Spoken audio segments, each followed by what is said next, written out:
Thank you, Mr. Chairman. How you doing, Mr. Secretary? Nice to talk to you again. Again. Good to see you. The word again. Mr. Secretary, just to clear up the first item that was brought up, the MMIF fund that went below 2%, I want to be clear. It's my understanding the reason you were required to ask for an appropriation is because the law requires you to do so. Number one. Number two, did any of that money ever get spent? It did not. Not one penny got spent. So there was no bailout of the fund, no bailout of FHA, no bailout of HUD, no bailout at all by taxpayer funds. I just want to be clear about that. That's correct. That's what I thought.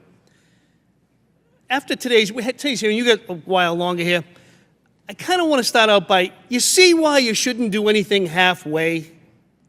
When you do it halfway, you're going to get kicked by them anyway. So why don't you just do what we want you to do? No matter what you do, you can't satisfy them. 2%.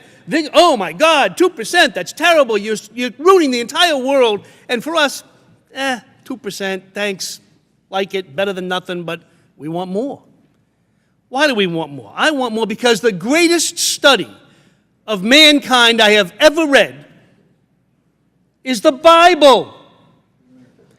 And it says, do unto others as you would have them do unto you. That's all I want HUD to do. Treat these neighborhoods as you would want your neighborhoods to be treated. Have you ever shopped at Costco or BJ's or Walmart? And when you go in, you see 1,000 rolls of toilet paper. $5. You buy it. If you bought each of those rolls individually, wouldn't it cost you more? Sure. So people will pay more for an individual disaggregated item than they will for a big, huge chunk of the same items. That's what I want HUD to do. You sold, not you, before your time, they sold 17,000 single-family homes to Lone Star Fund. One batch of properties, one hedge fund. 17,000. You could have got more money had you broken them up and sold them individually, either to the neighbors or to the local community development people or anybody else. That's just general knowledge. That's all I want you to do. Yes, it's more paperwork for your people. We get that. But you'd make more money, and they'd be happy. Well, actually, they wouldn't be happy. They should be happy, but they won't be happy no matter what you do. And we'd be happy because we're servicing our communities. I want you to act like Costco. Do what they do. Or actually do the opposite of what they do. Break it down, sell it individually. Time is always short on these things.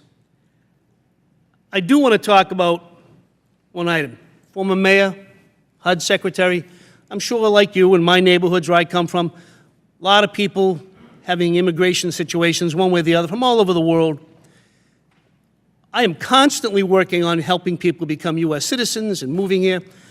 I have never worked on having a U.S.-born person renounce his or her citizenship. Have you ever helped anybody renounce their citizenship? I have not. Have you ever heard of anybody renouncing their citizenship? No. I haven't. I've never known anybody that renounced their citizenship. Yet you know who did? The guy who runs Lone Star. He's made billions on the DASP program. Billions. Just bought a $38 million condo in my district. I can see his condo. Yet he renounced his U.S. citizenship, born here. And yet we reward him. I think that's a little bass-backwards. I think, again, I want to appreciate what you have done, not criticizing, but my job is to push for more. And when you push for more, we'll be satisfied. And if you took this and got rid of it, you get rid of it, they're not going to like what you do. That's what I don't understand about the administration. You think that when you do the right thing, somebody on that side would say, good job. Ain't going to happen. Not today, not next week. So therefore, do the right thing. Help our communities keep themselves whole. by allowing these homes to be bought by people who care and know the individuals who live them and the individuals where they live. Thank you, Mr. Secretary.